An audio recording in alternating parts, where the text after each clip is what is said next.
to a similar point on that, I don't know, but how many of your Twitter readers are actually showing up to events is what I would want to know. And I think it'll take us quite a few years to actually understand that concept, but I don't think that the people that are reading Twitter updates are the same people that are actually necessarily going to go out of their way to go to a gallery that they've never been to before.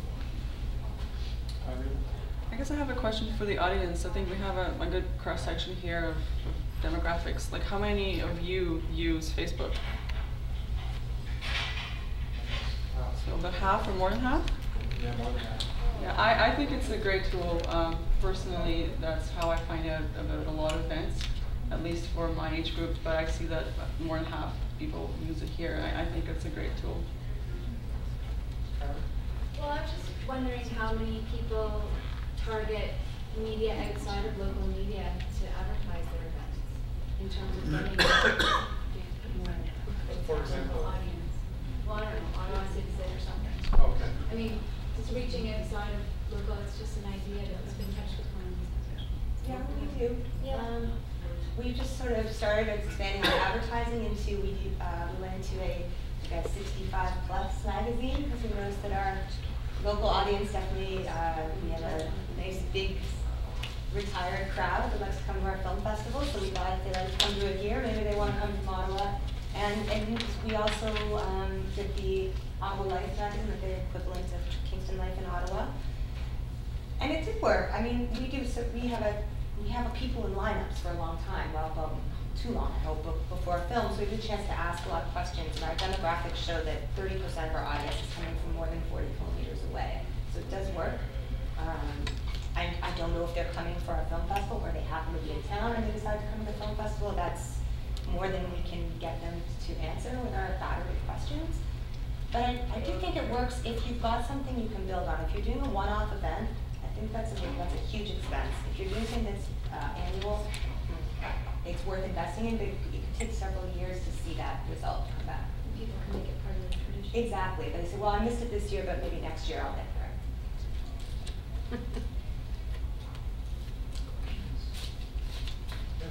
To that point, I would say that if you're going to be marketing an event that costs a lot of money, you look for advertising in a paper or a station that costs money to get.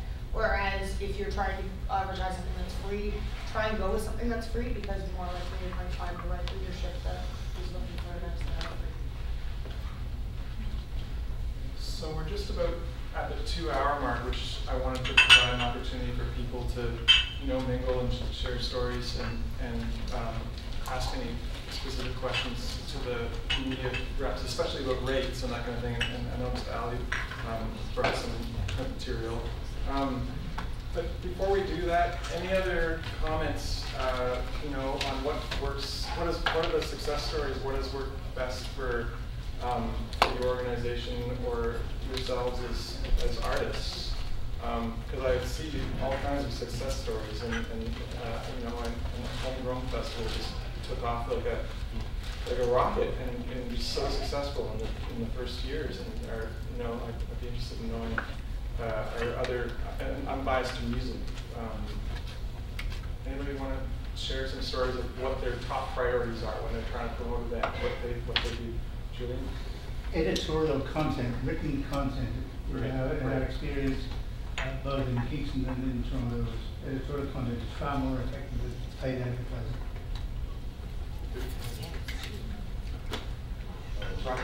I was thinking it'd be nice to have, as well as a press release list, a list of all the free advertising, free listings. Right. There's tons of them, but I don't have a complete list. It'd be nice to have as well as press releases, maybe on the Art Council. To be able to have a list of all the free listings, radio, media listings that are available. Yeah. Scott, would you mind introducing yourself? Sure. My name is Scott Clark. I'm with the Kingston Multicultural Arts Festival. We're our first year festival we just held just over a month ago.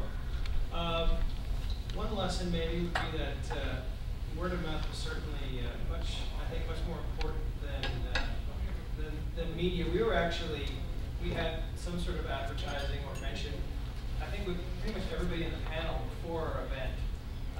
And yet at the same time, the biggest comment that we had in our evaluations from the folks that came out to our festival was that they had no idea that the festival was going on this weekend. They just popped in, it was an accident, and they were there. And in a way we planned it that way because it was an outdoor festival right downtown. We figured people would just show up to the market and then come into our festival. But what was really helpful was the fact that we were able to get the front page of a couple of the free local weeklies the week after. So they didn't really help us in terms of getting the word out to people from the festival, but what they did help was in raising our profile hopefully for next year so that the name will build over time. But, you know, I don't know you. You never called me. You never called the wig. We did call the wig. We didn't call you. You didn't call the right person yet. No, but I mean, and you know, it sounds like I'm bragging, but if you had called me and I did a story, you would have got a lot more people. Oh, I think you're right.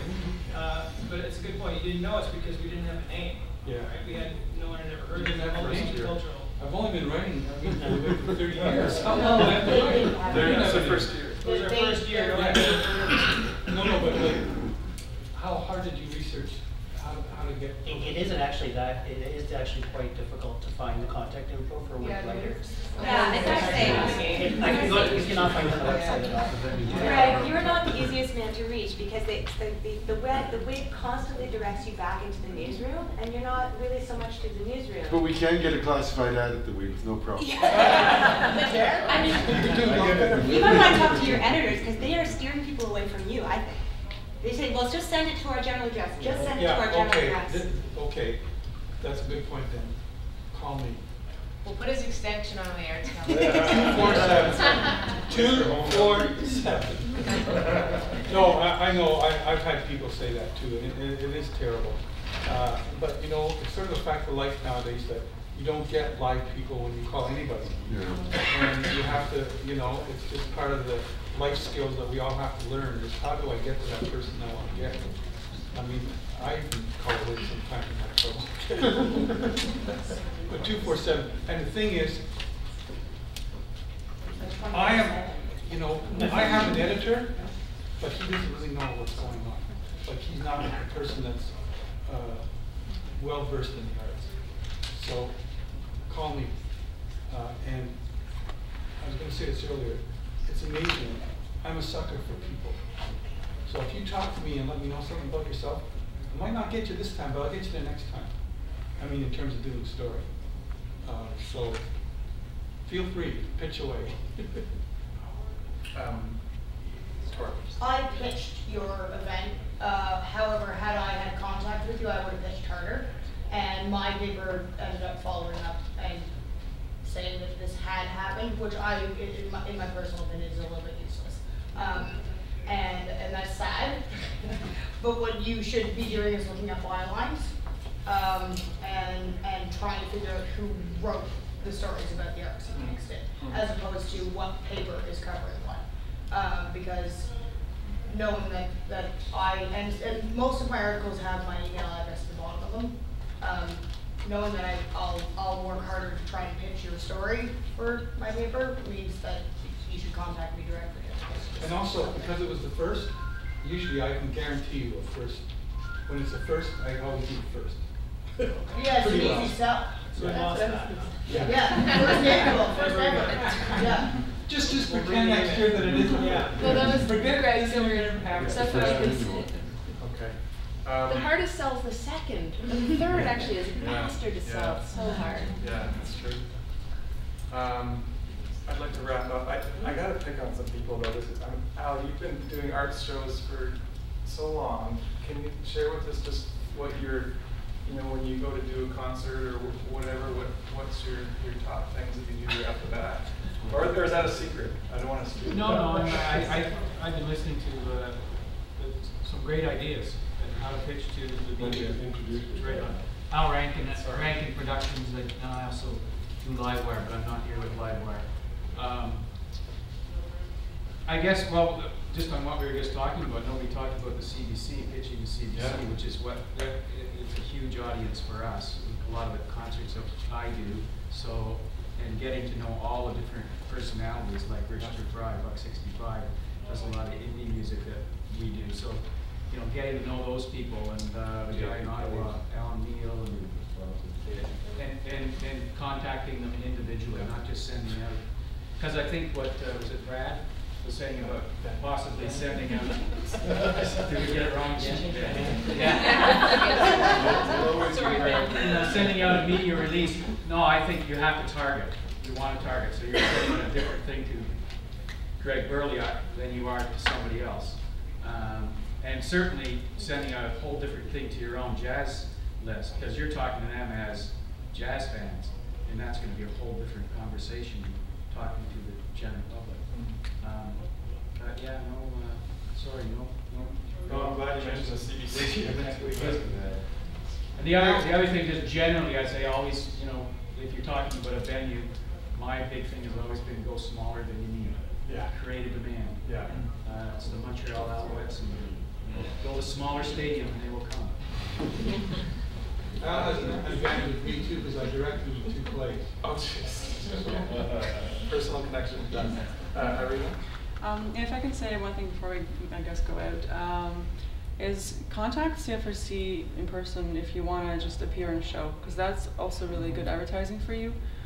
We have different shows that, we have a show that covers live music, so you can come in and play music live in our studio and we'll stream it live on the air. Or we have shows that are devoted to arts, it's called Art Freak, or Alternative Frequency, or the Wild Card on CFRC. And so those shows, you can come in as a guest, and then we'll end up interviewing you, and that's excellent publicity for what you do, because people listen, and again, that's a story, and people remember stories more than advertising, so there you go. Tori, and then I'm going to wrap To her point, Yeah. if you're going to do that, tweet that. That's something that people on Twitter will then tune into. Whereas, like, why am I tuned into CFRC unless I know that that's going to come on, right? So that's the kind of thing that you use social media to get across, whereas like a weekly publication like mine, that doesn't make any sense. Does that make sense? Yeah. Okay, well, that was great. We've been in here 2 hours, and we have the room till 10, so feel free to stay and meet some folks. And on behalf of the Kingston Arts Council, thanks for coming out. There's a donation jar